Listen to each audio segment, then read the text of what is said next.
कहानी है एक गांव की, जहां बिमला अपने दो भाई, छोटी बहन और माता पिता के साथ रहा करती थी। बिमला स्वभाव में बहुत ही शांत और धार्मिक किस्म की लड़की थी। वो रोजाना सुबह शाम अपने घर के पास वाले मंदिर में जाया करती थी। इन्हीं के पड़ोस में एक और परिवार रहा करता था।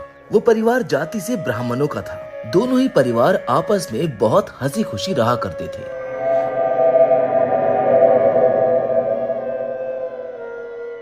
उन्हीं के गांव में एक और परिवार रहता था। उस परिवार में केवल पति और पत्नी ही थे। उनकी कोई संतान नहीं थी। वो दोनों बहुत ही लड़ाकू किस्म के लोग थे। अक्सर वो लोग बिमला के परिवार के साथ झगड़ा किया करते थे। एक दिन की बात है, जब बिमला अपने आंगन में कुछ काम कर रही होती है। वो देखती है कि उसके घर से उसकी गाय गायब है। वो अपने परिवार के लोगों को बुलाती है और पूछती है, भैया, ये हमारी गाय कहाँ गई?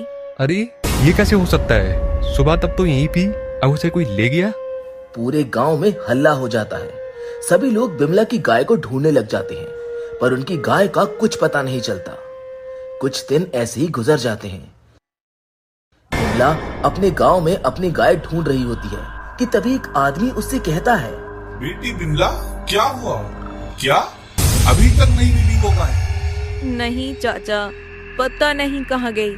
मुझे लगता है कि कोई उसे चुरा कर ले गया है।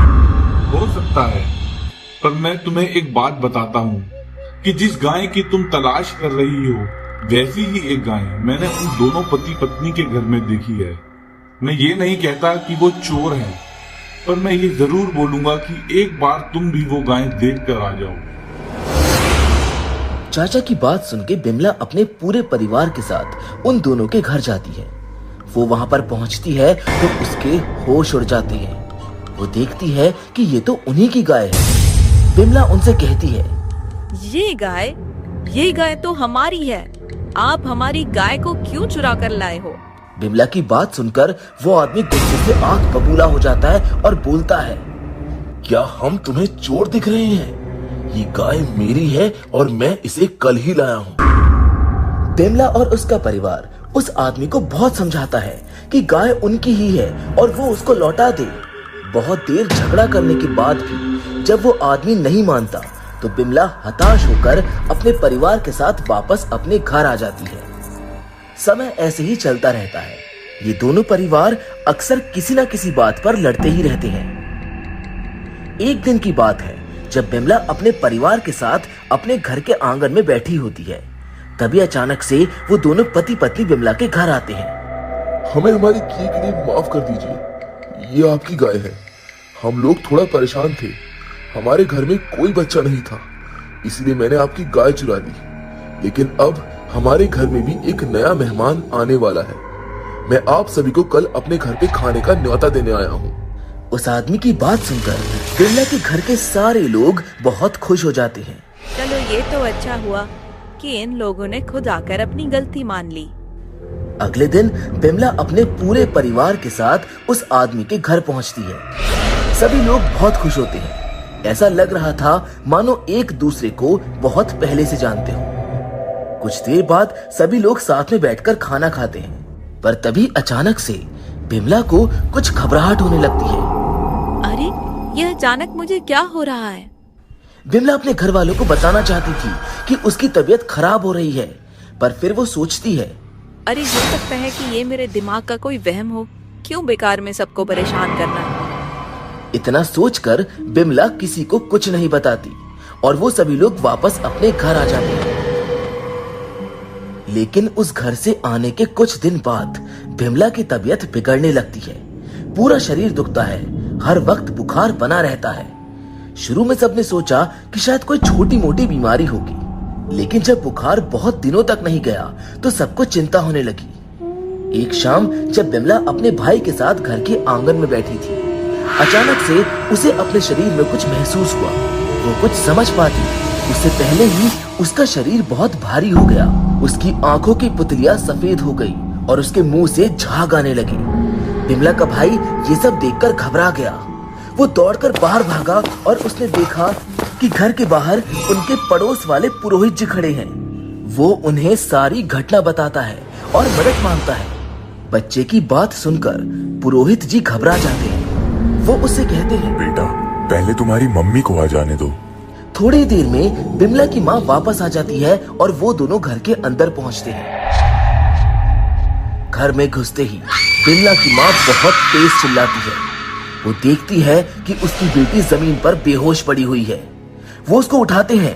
बिमला को होश आ जाता है। अरे क्या हुआ बेटा, तू अचानक से बेहोश कैसे हो गई? पता नहीं मम्मी, शायद चक्कर आ गया था, लेकिन अब सब सही लग रहा है। एक रात बिमला अपने कमरे में बैठकर पढ़ाई कर रही होती। तभी उसकी माँ उसके लिए दूध लेकर आती है। बिमला कुछ बड़बड़ा रही होती है। ये देखकर उसकी माँ घबरा जाती है और फिर सोचती है, अरे ये क्या बड़बड़ा रही है? ओहो, मैं भी ना कहाँ बेकार की बातें सोच रही हूँ। लगता है बिमला कुछ याद करने की कोशिश कर रही है। इतना सोचकर बिमला की माँ टेबल पर दूध का गिलास रख देती है। अचानक से बिमला उस गिलास को दीवार पर फेंक देती है। फिर वो नॉर्मल बैठ जाती है, मानो जैसे कुछ हुआ ही ना हो। बिमला! माँ की जोरदार डांट सुनकर बिमला बहुत तेज अजीब सी आवाज में हंसने लगती है। हंसते हंसते उसकी आंखें बिल्कुल सफेद हो जाती हैं। वो अपनी माँ को घूरते हुए बड़ी ही डरावनी तरह से हंस रही होती है। उसका ये हाल देखकर उसकी माँ बुरी तरह घबरा जाती है। वो सीधा अपने पति के पास भागती है। उन्हें समझ में आ गया था कि यहाँ कुछ न कुछ अजीब हो रहा है। वो सभी पड़ोस में रहने वाले पुरोहित जी के पास जाते हैं और सब कुछ बताते हैं। पुरोहित जी तुरंत आते हैं। वो बिमला को देखकर और उसकी जांच कर बोलते हैं, इसके ऊपर किसी ने बहुत ही खतरनाक काला जादू किया है, जिसका मकसद है इसकी मौत। उसकी बात सुनकर घर में सभी लोग घबरा जाते हैं और तभी पुरोहित जी बोलते हैं, आप घबराइए मत, मैं इसे ठीक करने की कोशिश कर सकता हूँ। फिलहाल तो मैं इसे गहरी नींद में ले जा सकता हूँ ताकि इसे कुछ आराम मिले। उसके बाद पुरोहित जी कुछ मंत्र पढ़ते हैं और बिमला को सुला देते हैं। ये सब देखकर बिमला के पिताजी बहुत परेशान हो जाते हैं, जो सभी से कहते हैं, अगर ये बात बाहर फैल गई तो बिमला की शादी में दिक्कत हो सकती है। ये बात सिर्फ हमारे और पुरोहित जी के बीच में रहनी चाहिए। आप लोग चिंता ना करें, मैं पूरी कोशिश करूंगा कि ये बच्ची ठीक हो जाए। पंडित जी बिमला के परिवार के लोगों को आश्वासन देते हैं और कहते हैं, आप निश्चिंत हो जाए, मैं अब हर रोज आकर आपकी बेटी का इलाज करूंगा और कोशिश करूंगा कि ये जल्द से जल्द ठीक हो जाए। अब पंडित जी रोज रात बिमला के घर आने लगे। वो वहाँ पर पूजा करते, पर पूजा करने के बाद बिमला की दिक्कतें और भी बढ़ती जा रही थी। बिमला दिन ब दिन पागलों की तरह हरकतें कर रही थी। पंडित जी ने हर तरह से हवन अनुष्ठान किए, लेकिन शायद उनके पास उतनी शक्ति नहीं थी। करीब 5-6 महीने गुजर जाने के बाद पुरोहित जी कहते हैं, ये जो कोई भी चीज है बहुत शक्तिशाली है। ये अब मेरे बस की बात नहीं रही। इसे तो अब वो ही ठीक कर सकता है जिसने इस काम को किया है, या फिर कोई ऐसा महापुरुष जिसके पास बहुत सारी सिद्धियां हो। पुरोहित जी की बात सुनकर बिमला के पिता सोच में पड़ जाते हैं, जो बाद में पूछते हैं, पुरोहित जी आप ही कुछ बताओ, हम तो ऐसे किसी महापुरुष को नहीं जानते। क्या आप किसी को जानते हैं? मेरे एक दोस्त है जिनके जानकार एक बाबा है।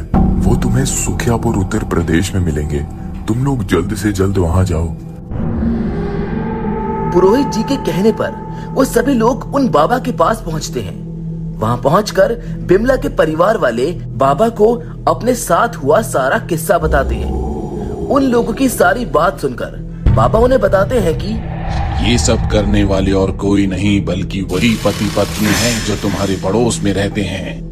हाँ, वही दोनों जिनकी कोई संतान नहीं है। उन दोनों ने ही इस बच्ची पर काला जादू किया है ताकि वो उस पिशाचनी को इस बच्ची की बलि दे सकें और बदले में उस पिशाचनी से अपने लिए एक बच्चा मांग सकें। ये सब सुनकर बिमला के माता पिता को याद आता है कि कैसे अचानक से उस दिन वो दोनों उनके घर आए थे और उन सभी को खाने के लिए आमंत्रित किया गया था। वो ये मान लेते हैं कि उनकी बेटी को खाने में मिला के उस दिन जरूर कुछ खिलाया गया था।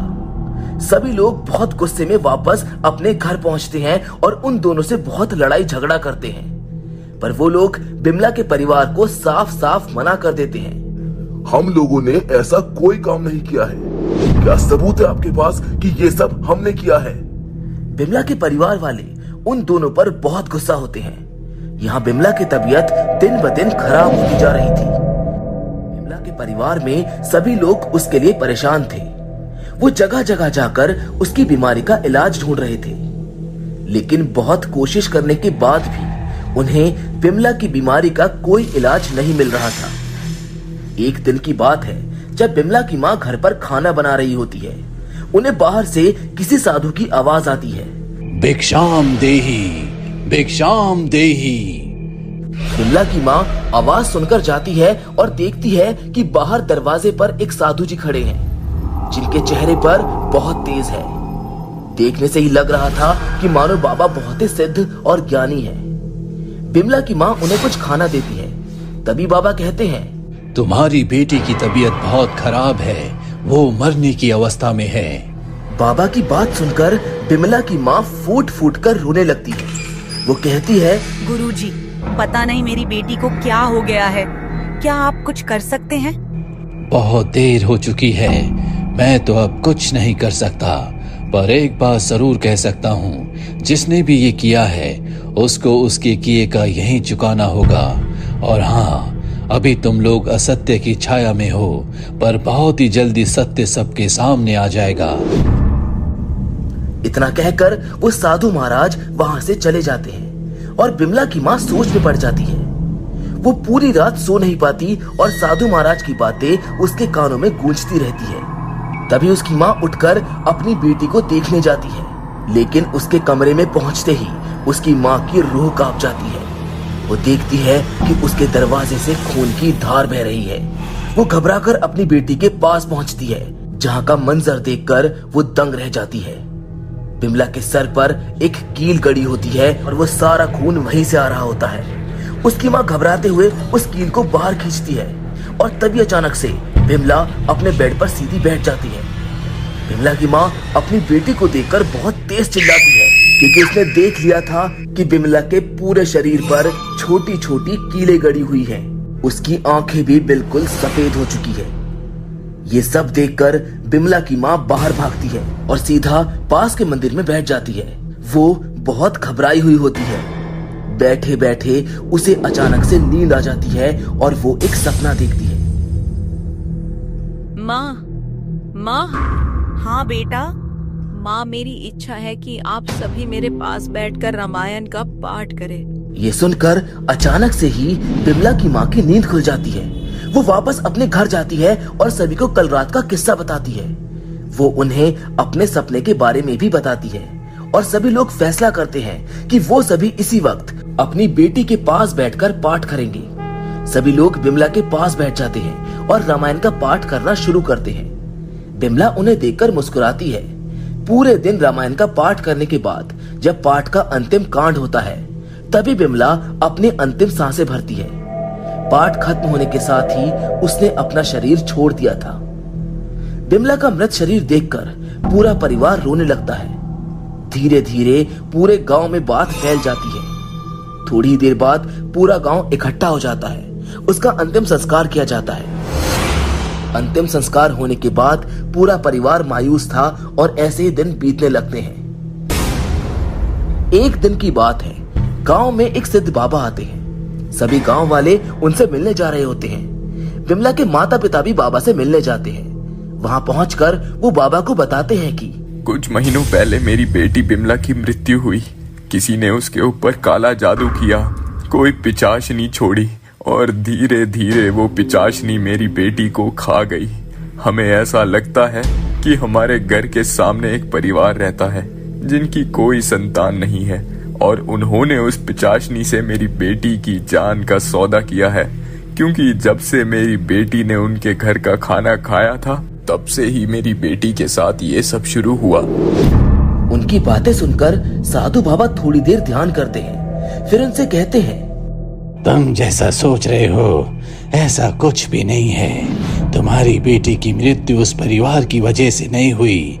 उस परिवार ने तुम्हारी बेटी के ऊपर किसी तरह का कोई जादू नहीं किया, बल्कि तुम्हारी बेटी की मृत्यु का कारण वो पुजारी है जो तुम्हारे घर के सामने रहता है। बाबा की बात सुनकर सब लोग चौंक जाते हैं। हाँ बेटा, सत्य कोई कितना भी छुपाना चाहे वो कभी छुप नहीं सकता। उस पुजारी ने ही तुम्हारी बेटी के ऊपर काला जादू किया था और उस पिशाचनी को छोड़ा जिसकी वजह से तुम अपनी बेटी का समय पर इलाज तक नहीं करवा पाए। पूरा गांव बाबा की बात सुनकर चौंक जाता है और तभी बिमला के पिता बोलते हैं, गुरुजी, अब आप हमें विस्तार से बताइए कि आखिर बात क्या है। तुम्हारी जो बेटी थी वो बहुत ही धार्मिक प्रवृत्ति की थी। वो सुबह शाम पूजा करने के लिए उस पुजारी के घर जाया करती थी। उस पुजारी की जो पत्नी है उसके ऊपर पहले से किसी पिशाचनी का साया था। किसी ने उसके ऊपर काला जादू किया था और उस पुजारी के हर प्रयत्न के बाद भी वो उस पिशाचनी के चुंगल से अपनी पत्नी को छुड़ा नहीं पाया। जब उसे लगा कोई उपाय काम नहीं कर रहा तो उसने ये सोचा कि इस पिशाचनी को किसी और के अंदर छोड़ दिया जाए और उसके लिए उसने तुम्हारी बेटी को चुना। वो धीरे धीरे तुम्हारे परिवार के साथ घुलने मिलने लगे। उसके बाद उसने क्रिया करके उस पिशाच को तुम्हारी बेटी के ऊपर छोड़ दिया। तुम लोग क्योंकि उसके व्यवहार में डूबे हुए थे, तुम्हें रत्ती भर भी इस चीज पर शक नहीं हुआ कि वो तुम्हारी बेटी के ऊपर कुछ काला जादू कर रहा है। और तुम लोग बिल्कुल ठीक थे। सिर्फ इतना ही नहीं, जब तुम्हारी बेटी के ऊपर पहली बार इस काले जादू का असर दिखा तो उस पुजारी ने ही तुम्हारी सहायता की ताकि किसी को कुछ पता ना लग सके, किसी तरह से तुम उसका इलाज ना करवा पाओ। मतलब अगर ऐसा होता तो वो पिशाच वापस उसकी पत्नी के अंदर चला जाता और इस चीज को बनाए रखने के लिए उसने तुम्हें भ्रम में रखा कि वो पूजा करके तुम्हारी बेटी का इलाज कर रहा है। अगर सही समय पर तुम उसका इलाज करवाते तो आज शायद तुम्हारी बेटी जिंदा होती। ये उस पुजारी का रचा रचाया षड्यंत्र था। वो झूठ बोलकर तुम्हारे घर में अनुष्ठान करता था और उस बच्चे को इतनी पीड़ा देता था मानो किसी इंसान को जिंदा जला दिया हो। उसका सिर्फ एक ही मकसद था कि तुम्हारी बेटी का इलाज ना हो सके। एक निश्चित समय के बाद दुनिया की कोई भी शक्ति उस जादू को तोड़ नहीं सकती थी। जो बात उस पुजारी को पता थी और इसी बात का फायदा उस पुजारी ने उठाया जिस वजह से तुम्हारी बच्ची की जान चली गई। ये सब सुनकर बिमला के पिताजी और माताजी बहुत टूट जाते हैं और बहुत गुस्से में आ जाते हैं। पर तभी गुरुजी बोलते हैं, वाद विवाद करने से कोई फायदा नहीं, चिंता मत करो। ईश्वर सबका हिसाब रखता है, उसके कर्मों का फल उसे जरूर मिलेगा। बाबा जी की बात सुनकर वो दोनों गांव छोड़ने का फैसला कर लेते हैं। बिमला के माता पिता अपने परिवार को लेकर शहर चले जाते हैं। समय ऐसे ही बीतता है और कुछ सालों बाद ये खबर आती है कि उस पुजारी के बड़े बेटे और बहू का एक्सीडेंट हो गया है, जिसकी वजह से उन दोनों की मृत्यु हो गई है। उसकी बेटी ने जहर खाकर आत्महत्या कर ली। बोला जाता है कि उसकी बेटी ने ससुराल वालों से प्रताड़ित होकर ये कदम उठाया है और ये भी बताया गया कि पुजारी की पत्नी की रहस्यमय तरीके से मौत हो गई।